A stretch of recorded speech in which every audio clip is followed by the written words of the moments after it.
தமிழ் சினிமாவின் முன்னணி இசையமைப்பாளராக இருக்கும் ஏ.ஆர். ரகுமானின் இயற்பெயர் ஏ.எஸ். திலீப்குமார். ஏ.ஆர். ரகுமானின் அப்பா, அம்மா 2 பேரும் இந்து மதத்தைச் சேர்ந்தவர்கள். ஏ.ஆர். ரகுமான் தங்கை ஒருவருக்கு உடம்பு சரியில்லாமல் போனதால் அவரே ஏ.ஆர். ரகுமான் அவர்கள் கத்திரி தர்காவிற்கு கூட்டிட்டு போனதால் அவருடைய தங்கைக்கு குணமாகிவிட்டது. அதனால் ஏ.ஆர். ரகுமான் அவர்கள் தன்னுடைய அம்மா, அக்காள், தங்கைகள் எல்லாரும் ஏ.ஆர். ரகுமானுக்கு 23 வயது இருக்கும்போது இஸ்லாம் மதத்திற்கு மாறினர். அதன் பிறகு ஏ.எஸ். திலீப்குமார் என்கிற பெயரை ஏ.ஆர். ரகுமான் என மாற்றிக்கொண்டார். ஏ.ஆர். ரகுமான் அவர்கள் 1992ஆம் ஆண்டு வெளியான ரோஜா திரைப்படத்தின் மூலம் தமிழ் சினிமாவில் இசையமைப்பாளராக அறிமுகமானார். இவர் தமிழ், தெலுங்கு, மலையாளம், இந்தி மற்றும் ஆங்கில திரைப்படங்கள் உள்ளிட்ட 175க்கும் மேற்பட்ட திரைப்படங்களுக்கு இசையமைத்துள்ளார். ஏ.ஆர். ரகுமான் அப்பா பெயர் ஆர்.கே. சேகர்.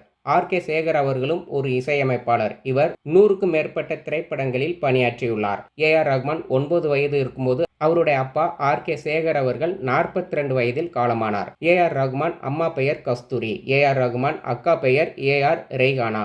ஏ.ஆர். ரெய்கானா இசையமைப்பாளராகவும், பின்னணி பாடகியாகவும், தயாரிப்பாளராகவும் இருக்கிறார். ஏ.ஆர். ரெய்கானாவின் மகன் தமிழ் சினிமாவின் முன்னணி இசையமைப்பாளராகவும் நடிகராக இருக்கும் நடிகர் ஜி. வி. பிரகாஷ். ஏ.ஆர். ரெய்கானாவின் மகள் பாடகியாகவும் நடிகையாகவும் இருக்கும் பவானிஸ்ரீ. ஏ.ஆர். ரகுமான் முதல் தங்கை பெயர் பாத்திமா ரபிக். ஏ.ஆர். ரகுமான் இரண்டாவது தங்கை பெயர் இஸ்ரத் காத்ரி.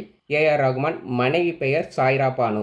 திருமணமாகி 29 ஆண்டுகள் ஒன்றாக வாழ்ந்து வந்த ஏ.ஆர். ரகுமான், சாய்ரா பானு ஜோடி 2024ஆம் ஆண்டு நவம்பர் மாதம் அதிகாரப்பூர்வமாக பிரிவதாக அறிவித்தனர். ஏ.ஆர். ரகுமான் மூத்த மகள் பெயர் கஜிதா ரகுமான். இவர் பாடகராகவும் இசையமைப்பாளராகவும் இருக்கிறார். ஏ.ஆர். ரகுமான் இளைய மகள் பெயர் ரகிமா ரகுமான். ஏ.ஆர். ரகுமான் மகன் பெயர் ஏ.ஆர். அமீன். இவர் பாடகராகவும் இசையமைப்பாளராகவும் இருக்கிறார். ஏ.ஆர். ரகுமான் மனைவி சாய்ரா பானுவின் அக்காள் கணவர்தான் தமிழ் சினிமாவின் முன்னணி நடிகராக இருந்த நடிகர் ரகுமான்.